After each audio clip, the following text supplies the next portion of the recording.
नमस्कार, मैं हूं Amod Srivastava. Amazing thought, amazing message, amazing information की दिशा में आज एक कदम और आगे। आज की इस दो चिंतन का विषय है आनंद का स्वरूप और जीवन ऊर्जा का महत्व। आपको ये मेरा वीडियो अच्छा लगे तो लाइक करें, शेयर करें और लाल बटन दबाकर सब्सक्राइब अवश्य करें। साथ ही बेल आइकन दबाना बिल्कुल ना भूलें। आज के इस प्रथम चिंतन का विषय आनंद का स्वरूप। एक व्यक्ति ने अपने गुरु से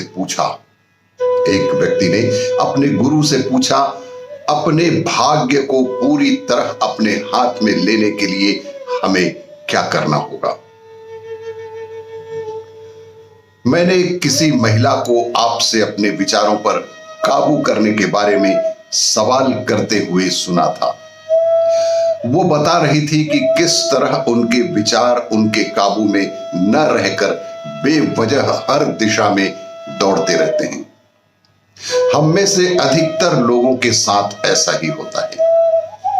तब गुरु ने कहा कि हम तब तक अपने विचारों पर काबू नहीं कर सकते जब तक हम खुद को कई सारी चीजों, हमारा शरीर, हमारा मन, हमारा कामकाज और हमारा परिवार एक ढेर के रूप में देखते रहेंगे।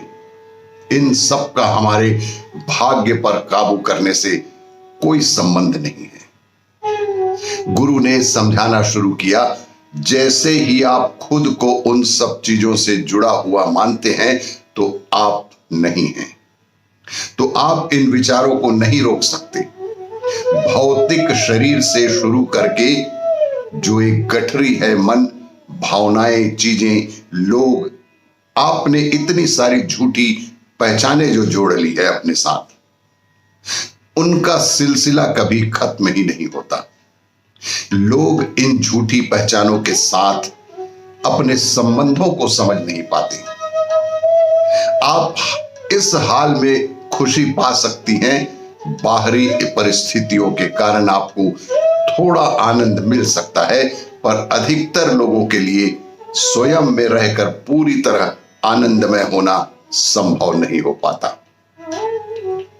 इस स्थिति में आनंद कुछ बाहरी चीजों के कारण है, आपका अपना नहीं है, जो आपके अपने भीतर के आनंद का स्वरूप नहीं है। अपने भीतर के आनंद को जगाइए और अपने भीतर के आनंद के स्वरूप को पहचान कर उसका आनंद लीजिए। आज के इस दूसरे चिंतन का विषय जीवन ऊर्जा का महत्व। अधिकतर लोग एक भरा पूरा जीवन चाहते हैं।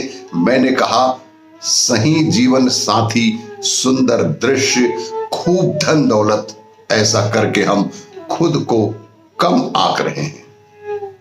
इससे आगे भी काफी कुछ हम पा सकते हैं। जरूरी साधना करने पर आप तन, मन और ऊर्जा पर कुछ हद तक काबू कर सकते हैं। अगर कोई आध्यात्मिक भाग्य पाना चाहता है तो उसे और अधिक नियंत्रण करना होगा अपने आप पर और निगुणता हासिल करनी होगी। लेकिन अगर आप केवल भौतिक सुख चाहते हैं तो थोड़े बहुत नियंत्रण से काम चल जाएगा और इसको हासिल करना बड़ा सरल है। सतत प्रयास की आवश्यकता है। केवल आरामदेह जीवन जीने की कोशिश करके हम अपना मूल्य घटा रहे हैं।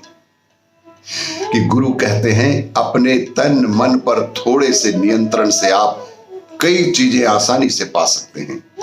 यदि आप जीवन ऊर्जा को एक निश्चित स्तर से ऊपर उठाकर तीव्र कर लें तो ये आपके मन तन से अधिक प्रबल हो जाएगी और तब आप बिना मेहनत के अपना मनचाहा रच पाएंगे।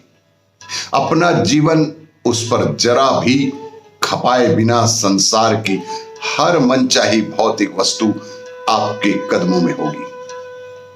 इसमें आपका जरा भी समय भी नष्ट नहीं होगा।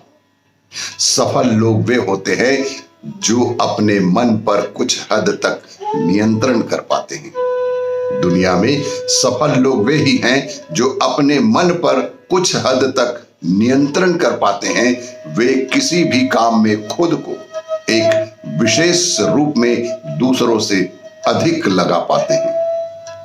जो काम कुछ सामान्य लोग करते हैं उनसे कुछ हट कर करते हैं। अच्छा यह होगा कि आप चाहने की व्यवस्था के पार निकले। सबसे बेहतर तो यही होगा कि आप चाहने की व्यवस्था के पार निकले, वरना आप बहुत सी गैर जरूरी चीजों का निर्माण कर इस धरती का संतुलन ही बिगाड़ेंगे, जीवन ऊर्जा के महत्व को समाप्त ही करेंगे। कोई भी सफल व्यक्ति कुछ अलग नहीं करता जैसे कि सामान्य लोग करते हैं, बस वह सामान्य लोगों के क्रियाकलाप से कुछ भिन्न तरीके से अपने क्रियाकलाप करता है, और वही जीवन की ऊर्जा है।